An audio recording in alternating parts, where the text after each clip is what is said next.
Hello guys, welcome back to our channel Fantasy World. இன்னைக்கு என்ன வீடியோல என்ன பார்க்க போறோம் அப்படின்னா ஐயோ ஆஷியோட எபிசோட் 7 கான எக்ஸ்பிளனேஷன் தான். போன எபிசோடோட எண்டிங்ல தான் நம்ம ஹானா வந்துட்டு நான் ஆஷியோட ஃபேன் அப்படின்னு சொல்லிட்டு வெளியே வந்திருப்பா. அவ வெளியே வந்ததுக்கு அப்புறம் அப்படியே சைடுல திரும்பி பாக்குறா. பார்த்தா நம்ம ஆஷிட் வந்து ஹாயா உட்காந்துக்கிட்டு இருக்கான். வணக்கமா பொண்ணே அப்படின்னு சொல்லிட்டு ஹாய் காட்டுறான். ஐயோ இவன் இங்க அப்படின்னு சொல்லிட்டு அவளை போய் ஜன்னல் அடிக்கிறா.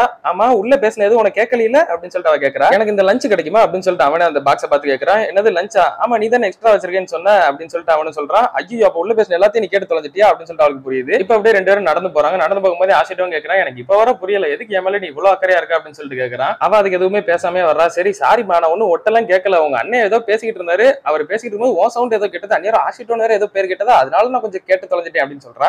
டே அதுக்கு பேர் தான் ஒட்டு கேட்கறது அப்படின்னு சொல்லிட்டு அவளும் சொல்றா. சரி உனக்கு தான் மேட்ச் இருக்குல்ல ஒழுங்கா நீ கிளம்புடா அப்படின்னு சொல்லிட்டு சொல்றா.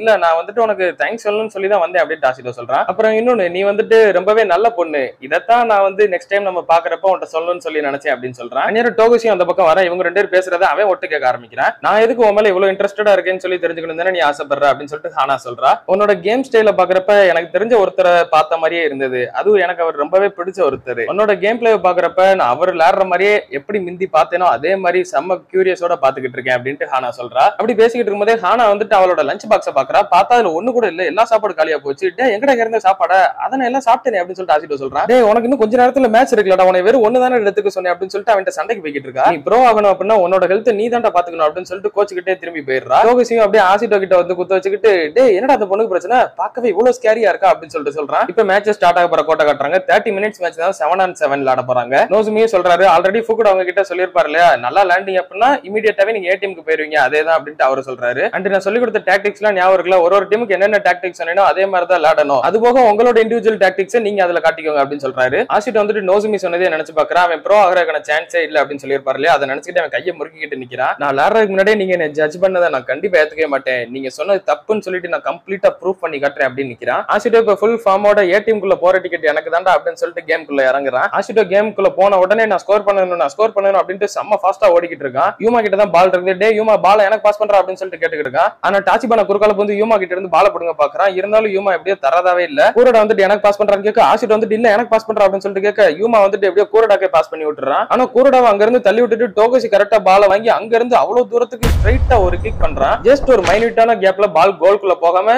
தெரிச்சு வெளியே போயிடுது. ஆசிட்டோ என்கிட்ட வந்துட்டு டே என்னடா பண்ணிக்கிட்டு இருக்க, நீ பண்ணது ஒரு நல்ல ஷாட் தான், பட் இருந்தாலும் அதுக்கு நம்ம டீம் பிளேயர்ஸ் இப்படி ஹர்ட் பண்ணுவியா, மறுபடியும் இப்படி பண்ணாமறா, அது மட்டும் இல்லாம உன்னோட ரோல் என்ன, நீ டிஃபெண்டர், உன்னோட ஜாப் மட்டும் கரெக்டா பாரு அப்படின்னு சொல்லிட்டு போறான். எல்லாருமே ஸ்கோர் பண்ணணும்னு சொல்லிட்டு தான் ஓடிக்கிட்டு இருக்காங்க. பால் வந்து டாச்சிபானா கிட்ட வருது. அவனுமே அந்த பால ரொம்பவே சூப்பரா கொண்டு போய்கிட்டு இருக்கான். இருந்தாலும் குறுக்கால ஆசிட்டோ உள்ள வந்து பால எடுத்து விட்டு இவன் தூக்கிட்டு போக ஆரம்பிச்சிடறான். ஆசிட்டோமே பால செம ஸ்பீட்ல கொண்டு போய்கிட்டு இருக்கான். இவன் என்ன தனியாவே இதை பண்ண போறானா அப்படின்ற மாதிரி நோசுமி நினைச்சுக்கிட்டு இருக்காரு. நம்ம கூரடாவுமே வந்துட்டு பால எனக்கு பாஸ் பண்ற, நீ மட்டும் தனியாவே கொண்டு போய்கிட்டு இருக்காது அப்படின்னு சொல்றான். நான் இப்ப பண்றது செல்ஃபிஷா கூட இருக்கலாம், ஆனா என்னால இந்த சான்ஸை மிஸ் பண்ண முடியாது, நான் இப்போ ஏடிஎம்க்கு போனா கண்டிப்பா நான் ஸ்கோர் பண்ணி ஆகணும் அப்படின்னு சொல்லிட்டு ஓடி வரான். அவனோட கண்ணு மறுபடியும் கோல்டன் கலர்ல மாறுது. ஆனாலும் ஆசிட்டோ அந்த ஒரு பால யூமாக்கு பாஸ் பண்ணி விட்டுறான். ஆசிரியர் அவன் பக்கத்துல இருந்த இன்னொரு டிஃபெண்டர் கிட்ட நீ அந்த 2ஆம் நம்பரை நல்லா நோட் பண்ணிக்கோ அப்படின்னு சொல்றான். அவனுமே சரி நம்மளோட டிஃபென்ஸை தாண்டி எப்படி இந்த ஆசிட்டோ போய் உள்ளவே போக கூடாதுன்னு சொல்லிட்டு அவனே க்ளோஸா வாட்ச் பண்ணிக்கிட்டு இருக்கான். அப்ப பார்த்தா யாருக்குமே ஒன்னும் புரியாத விதத்துல ஆசிட்டோ அவ்வளவு நேரம் ஓடிக்கிட்டு இருந்தே அப்படியே நடக்க ஆரம்பிக்கிறான். இவன் இப்ப என்ன பண்றான், நான் இப்ப என்ன பண்ணணும் அப்படின்னு சொல்லிட்டு அந்த டிஃபெண்டருக்கு ஒண்ணுமே புரியல. அவனுமே ஆசிட்டோ நோக்கி முன்னாடி போறான். ஆசிரியர் வந்துட்டு இல்ல போகாத அப்படின்னு சொல்றான். ஆனா அவன் அதுக்குள்ள போயிடுறான். அவன் முன்னாடி வரும்போது ஆசிட்டோ அப்படியே நடந்து வந்துகிட்டு இருந்தவன் டக்குன்னு அவனை கிராஸ் பண்ணி ஓடிடுறான். அந்த போல யூமா மறுபடியும் ஆசிட்டோக்கே பாஸ் பண்ண ஆசிட்டோ வேற லெவல்ல ஸ்ட்ரைட்டா கோல் அடிச்சு ஒரு பாயிண்ட வாங்குறான். அடிச்சுட்டு இந்த சாப்பிடுக்கடா அப்படின்னு சொல்லிட்டு அவனோட டயலாகையும் போட்டுக்கிட்டு சந்தோஷமா கத்திக்கிட்டு நிக்கிறான். டாச்சிபானாக்குல ஒண்ணுமே புரியல, இவன் இப்ப எப்படா கோல் போட்டான், இந்த மாதிரி ஒரு சிச்சுவேஷன்ல திடீர்னு நடக்க ஆரம்பிச்சா எங்களோட டிஃபென்ஸ் தாண்டி அசால்ட்டா போய் கோல் அடிச்சுட்டா இதுல ஒரு லாஜிக்கே இல்லையா அப்படின்ற மாதிரி ஒண்ணும் புரியாம இருக்கிறான். வெளியே இருந்து நம்ம சுகிஷிமாவுமே அதே தான் நினைச்சுக்கிட்டு இருக்காரு. இவன் எப்படா புல் ஆஃப் பண்ணா வேற லெவல்ல இருக்கே அப்படின்ற மாதிரி சொல்லிக்கிட்டு இருக்காரு. இரு ஒரு நிமிஷம், இதை இன்னும் என்னால செலிப்ரேட் பண்ண முடியல அப்படின்னு சொல்லிட்டு நோசுமி சொல்றாரு. அப்ப யூமாவுமே நம்ம ஆசிட்டோ கிட்ட வந்து கேட்கறான், இந்த மாதிரி ஒரு ஹை லெவல் பிளே நீ எப்படா பண்ண அப்படின்னு சொல்லிட்டு. ஹானஸ்டா சொல்ல போனா எனக்கு ஞாபகம் இல்லையே அப்படின்னு சொல்லிட்டு ஆசிட்டோ சொல்றான். அப்பதான் நோசுமி சொல்றாரு, ஐயோ ஆசிட்டோ இவன் கிட்ட கொஞ்சம் இன்ட்ரெஸ்டிங்கான ஸ்கில்ஸ் இருக்கதான் செய்யுது, ஆனா இவனோட பிளே ஸ்டைல்ல ரொம்ப பெரிய ஒரு குறைய இருக்குது, ரொம்ப பெரிய ஒரு ஃபிளா இருக்குது, இதுவே அவனை முன்னோக்கி போகாம தடுக்கும் அப்படின்ற மாதிரி சொல்றாரு. அப்ப ஆசிரியர் வந்து அந்த இன்னொரு டிஃபெண்டர் கிட்ட வா நம்ம பொசிஷனை ஸ்விட்ச் பண்ணிக்கலாம் அப்படின்னு சொல்றான். ஒத்த கோல் போட்டதுக்கு இந்த மண்டே எனக்கு பத்தல போல, இன்னும் நிறைய கோல் போட்டு காட்டுறேன் பாரு அப்படின்னு சொல்லிட்டு ஆசிட்டோ அந்த கோச்சை நினைச்சுக்கிட்டே தான் ஓடி வரான். பார்த்தா டோகோஷி கிட்ட தான் பால் இருக்குது. டே டோகோஷி நீ டிஃபெண்டர்டா, உன்னோட ரோலை மட்டும் கரெக்டா பண்ணு, பாலை என்கிட்ட பாஸ் பண்ணு அப்படின்னு சொல்றான். டோகோஷி வேற வழி இல்லாம ஆசிட்டோ கிட்ட பால பாஸ் பண்றான். பார்த்தா அன்எக்ஸ்பெக்டடா அந்த இடத்துல ஆசிரியர் வந்து இவனை டிஃபெண்ட் பண்ணிக்கிட்டு நிக்கிறான். ஐயா இந்த ஆசிரியா இவன் இப்ப எந்த பக்கம் வந்தா அப்படின்னு சொல்லிட்டு ஒன்னும் புரியாம நிக்கிறான். நம்ம ஆசிட்டோ பால கண்ட்ரோல் பண்ற ஸ்கில்ஸ்ல உங்க டீம் பிளேயர்ஸை விட எனக்கு டேலண்ட் ரொம்பவே கம்மி தான், அதனாலதான் இந்த செலக்ஷன் முடிஞ்சதுக்கு அப்புறம் என்னோட ஃப்ரெண்ட்ஸ் எல்லாரும் கூட ரொம்பவே ஹார்ட் ஒர்க் பண்ணி ட்ரைனிங் பண்ணேன், சோ கண்டிப்பா என்னால உன்னை தாண்டி போக முடியும் அப்படின்னு சொல்லிட்டு நினைக்கிறான். ஆனா நம்ம ஆசிரியர் அசால்ட்டாவே ஆசிட்டோ கிட்ட பால பாஸ் பண்ணி கொண்டு போயிடுறான். டோகோஷியும் டே லூசு பையில இல்ல என்னடா பண்ண அப்படின்னு சொல்லிட்டு கத்திக்கிட்டு இருக்கான். இன்னொரு பக்கம் நம்ம யூமா வந்துட்டு டே நீ ஒன்னும் தனியால இங்க விளையாட முடியாதுடா, போன வாட்டி எப்படி எனக்கு பாஸ் பண்ணி அதே மாதிரி பண்ணு, ஒரு பெர்ஃபெக்டான ஓப்பனிங் கிடைக்கிற வரை பால நம்மளே தான் வச்சு ஓபன் பண்ணணும், அது நம்ம சேர்ந்து ஒர்க் பண்ணாதான் முடியும் அப்படின்னு சொல்லிட்டு யூமா சொல்றான். அடுத்த வாட்டி பால கஷ்டப்பட்டு கூரடா வந்து எப்படியும் ஆஷிடோக்கு தர்றான். இந்த வாட்டி எனக்கு அந்த ஃபுகுடா சொல்லி கொடுத்த ஃபர்ஸ்ட் டச் பாசிங் யூஸ் பண்ணணும், கரெக்டா பால அந்த சர்க்கிள்குள்ள லேண்ட் பண்ணு அப்படின்னு சொல்லிட்டு ஒரு ஸ்பாட்டை லொகேட் பண்ணிடுறான். அதே மாதிரி பால கரெக்டா செஸ்ட்ல வாங்கி ஒரு 2 டச் பண்ணிட்டா நான் இதை பண்ண போறேன் அப்படின்னு சொல்லிட்டு நினைச்சிட்டு இருக்கப்ப குறுக்கால அப்படியே உள்ள ஆசரி பூந்துடுறான். இவன் பின்னாடி இருந்து எனக்கு முன்னாடி வந்த என்னோட மூவ் எப்படி இவன் கெஸ் பண்ண அப்படின்னு சொல்லிட்டு ஆஷிடோக்கு ஒண்ணுமே புரியல. அப்பதான் ஆசிரியர் அவன் ஃப்ரெண்ட்ஸோட விளையாண்டதையுமே நினைச்சு பாக்குறான். கண்டிப்பா என்னால இதை பாஸ் பண்ண முடியும் அப்படின்னு சொல்லிட்டு நினைக்கிறான். பார்த்தா 2 பேரும் இவனை அழகா கவர் பண்ணிடுறாங்க. வெளிய இருந்து ஹானாவுமே கேட்கறான், நீங்க கொஞ்ச நேரத்துக்கு முன்னாடி சொன்னீங்களே ஆஷிடோ கிட்ட ஒரு ரொம்ப பெரிய குறை இருக்குன்னு சொல்லிட்டு, அது அவனோட பால் ஹேண்ட்லிங் ஸ்கில்ஸ் பத்தி தானே அப்படின்னு சொல்லிட்டு கேட்கறா. அதுக்கு சுகிஷிமாவுமே சொல்றாரு, ஆமா அவனோட பால் ஹேண்ட்லிங் ஸ்கில்ஸ் அந்த அளவுக்கு இல்லதான், அவனோட ரியாக்ஷன் ஸ்பீடுமே ரொம்பவே கம்மியா தான் இருக்கு இல்லையா அப்படின்னு சொல்லிட்டு அவருமே கோச் கிட்ட கேட்கறாரு. அந்நேரம் ஆஷிடோ கிட்ட இருந்து ஈஸியாவே பால வாங்கிட்டு அவங்க போயிடுறாங்க. ஆனா பால் ஹேண்ட்லிங் ஸ்கில்ஸ் அவன் பிராக்டிஸ் பண்ணாலே கத்துக்கலாமே, அவன் ஸ்கோர் பண்ணிருக்கான், அதை மறந்துடாதீங்க, நீங்க எப்படி அவனை யூத் டீமுக்கே யூஸ்லெஸ்னு சொல்லலாம் அப்படின்னு சொல்லிட்டு ஹானா கேட்கறா. அந்நேரம் பார்த்தா பக்கத்துல இருந்து இன்னொரு சின்ன பொண்ணு பேசுது. ஆக்சுவலி போன எபிசோட்ல சொல்லிருப்பாங்க இல்லையா, கைடோ அப்படின்ற ஒரு கம்பெனி தான் நமக்கு ஸ்பான்சர் பண்றாங்கன்னு சொல்லிட்டு, அதுல இருக்க சின்ன பொண்ணு உங்க ஏஜ் தான், அதனால நீங்க அவளை சுத்தி காட்டுங்க அப்படின்னு சொல்லிட்டு ஒருத்தர் சொல்லிருப்பாரு இல்லையா, அது இந்த ஒரு பொண்ணு தான். அந்த பொண்ணு சொல்லுது அவர் சொல்ல வரது டாக்டிக்ஸ் அப்படின்ட்டு, அவனோட கேம்ல ரொம்ப பெரிய ஃபிளாவா இருக்கிறது அது டாக்டிக்ஸ் தான், நான் சொல்றது கரெக்ட் தானே நோசுமி அப்படின்னு சொல்லிட்டு அந்த பொண்ணு கேட்கறா.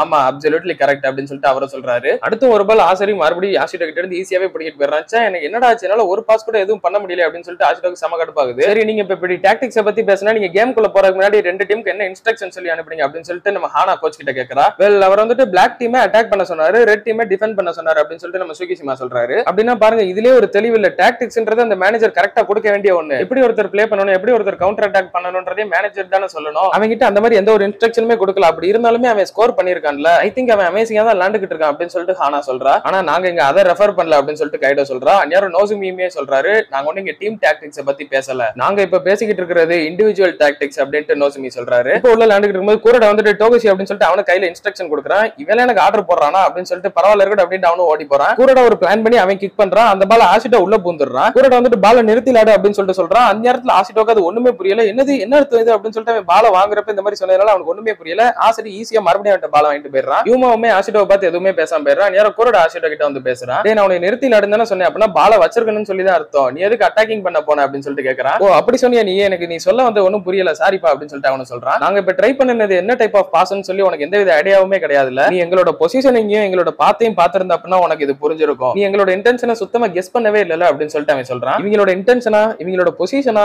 என்ன மாதிரி டைப் ஆஃப் பாஸ் பாஸ் பண்ணீங்க, இவன் இப்ப என்ன பேசுறான் ஃபர்ஸ்ட் எனக்கு இது சுத்தமா ஒண்ணுமே புரியல அப்படின்ற மாதிரி ஆஷிடோ பிளாங்கா நிக்கிறான். நேரம் கோச் நோசுமியுமே சொல்றாரு, இப்ப இந்த பிளாக் டீம் ரியலைஸ் பண்ணிட்டாங்க ஆஷிடோவால ஆசிரியை 1-on-1 கண்டிப்பா ஃபேஸ் பண்ண முடியாதுன்னு சொல்லிட்டு, அதனாலதான் அவங்களோட ஃபார்மேஷனையுமே இப்ப டைட் பண்ணிருக்காங்க அண்ட் அவங்களோட பாசஸையுமே ஷார்ட் பாசஸா ஸ்விட்ச் பண்ணிருக்காங்க. இதை ரியலைஸ் பண்ண ரெட் டீமே அவங்களோட டாக்டிக்ஸ் இப்ப மாத்தி அவங்களோட டிஃபென்ஸ் இன்னுமே டைட் பண்ண ஆரம்பிச்சிருக்காங்க. இது அங்க இருக்கிற சிச்சுவேஷனால கிரியேட் ஆன அவேர்னஸ் தான் அவங்களுக்கு ஒரு பெஸ்ட் பிளானா பிளேயர்ஸாவே ஃபீல்டுக்குள்ள அவங்களா இண்டிவிஜுவலா யோசிச்சு அட்டாக் பண்ணணும் அண்ட் இதே மாதிரி ஒரு கேமை பொறுத்து அந்த சிச்சுவேஷனை பொறுத்து அவங்க அடாப்ட் ஆகணும், கொஞ்சம் கொஞ்சமா அட்ஜஸ்ட் ஆகணும். ஒன்லி இது நம்ம டீம்ல இருந்து அவங்களுக்கு மட்டும் தான் நல்லாவே தெரியும், ஆனா அதை பார்த்ததுக்கு அப்புறம் இந்த ப்ரோமோட்டிங் பிளேயர்ஸ்மே அவங்களுக்கு ஏத்த மாதிரி அட்ஜஸ்ட் ஆக ஆரம்பிச்சிட்டாங்க, மத்தவங்களுமே அவங்களுக்கு ஏத்த மாதிரி கீப் அப் பண்ண ஆரம்பிச்சாங்க. ஆனா ஆஷிடோக்கு இங்க என்ன நடக்குதுன்னு சொல்லிட்டு ஒண்ணுமே புரியல, இந்த கேமோட ஸ்டைல் மாறி இருக்குன்னு சொல்லிட்டு அவனால ரியலைஸ் பண்ண முடியல. அதனாலதான் அவன் ஜஸ்ட் அவனோட உள்ளுணர்வு என்ன சொல்லுதோ அதை மட்டுமே நம்பி விளையாடுற ஒரு பிளேயராவே இருக்கிறான். அவன் சம்டைம்ஸ் சில அமேசிங்கான விஷயத்த பண்றதெல்லாம் உண்மைதான், ஆனா அது எல்லாமே அவனோட ஒரு உள்ளுணர்வு சொன்னதுனால செய்யறது மட்டும்தான். அவன் கிட்ட அதை எப்படி பண்ணு திரும்ப கேட்டா கூட அவனுக்கு அதை எக்ஸ்பிளைன் பண்ண தெரியாது, அதுதான் அவன் கிட்ட இருக்கக்கூடிய ரொம்ப பெரிய ஒரு குறையே, அதனாலதான் அவனால ப்ரோ ஆக முடியாதுன்னு சொல்லி சொல்றேன் அப்படின்ட்டு அவரும் சொல்றாரு. நம்ம ஆஷிடோக்கு இங்க என்ன நடக்குதுன்னு சொல்லிட்டு ஒண்ணுமே புரியல, எல்லாருமே எதுக்கு இப்ப ரொம்ப வித்தியாசமா விளையாட ஆரம்பிச்சிருக்காங்க, நான் இப்ப என்ன பண்ணணும், அவனுமே டீம் பிளேயர்ஸ் கிட்ட பால் எனக்கு பாஸ் பண்ணுங்க அப்படின்னு சொல்லிட்டு கேட்கறான். ஆனா யாருமே நம்ம ஆஷிடோக்கு பால பாஸ் பண்ணவே இல்ல, மேட்ச் முடிய இன்னும் 5 நிமிஷம் தான் இருக்குது அண்ட் என்னோட டீம் பிளேயர்ஸ் யாருமே பால் எனக்கு பாஸ் பண்ண போறதும் கிடையாது, சோ நான் இப்ப என்னதான் பண்றது அப்படின்னு சொல்லிட்டு ஆஷிடோ ஒண்ணுமே புரியாம அப்படியே நின்னுகிட்டு இருக்கான். இதோட கட் பண்ணி இந்த ஒரு எபிசோட முடிக்கிறாங்க. ஆஷிடோ கிட்ட நிறையவே ஸ்கில்ஸ் இருக்கதான் செய்யுது, பட் அவனுக்கு இண்டிவிஜுவல் டாக்டிக்ஸ் சொல்லி ஒண்ணுமே கிடையாதுன்றதை இந்த ஒரு எபிசோட்ல நல்லாவே ப்ரூவ் பண்ணிருப்பாங்க. ஆஷிடோக்கு ஒரு ரியலான ஃபுட்பால் கேம் எப்படி இருக்குன்றதே இப்ப வர தெரியாது, விச் மீன்ஸ் ஆஷிடோக்கு ஃபுட்பால்னால என்னன்னு தெரியாத மாதிரி தான் இப்போதைக்கு இருக்கிறான். இது வரைக்கும் ஆஷிடோ விளையாண்டுகிட்டு இருந்தது எல்லாமே ஒரு குருட்டுத்தனமான கேம் பிளே தான், இதுக்கப்புறமா தான் அவனுக்குன்னு ஒரு ஸ்டைல கிரியேட் பண்ணா மட்டும்தான் இங்க எக்ஸ்பீரியன்ஸ் டீமுக்குள்ள நிலைச்சு நிக்கவே முடியும் அவனால. அதெல்லாம் ஆஷிடோ எப்படி ஓவர் கம் பண்ணி வரான்றத அடுத்தடுத்த எபிசோட்ஸ்ல நம்ம பார்க்கலாம். அதெல்லாம் நீங்க தொடர்ந்து பார்க்கணும்னு நினைச்சீங்க அப்படின்னா மறக்காம நம்ம சேனலை சப்ஸ்கிரைப் பண்ணி சப்போர்ட் பண்ணுங்க. அப்படியே இந்த எபிசோட் பிடிச்சிருந்தா மறக்காம ஒரு லைக்கையும் போட்டு போயிருங்க. நான் உங்களை இன்னொரு நல்ல வீடியோல மீட் பண்றேன். Bye guys.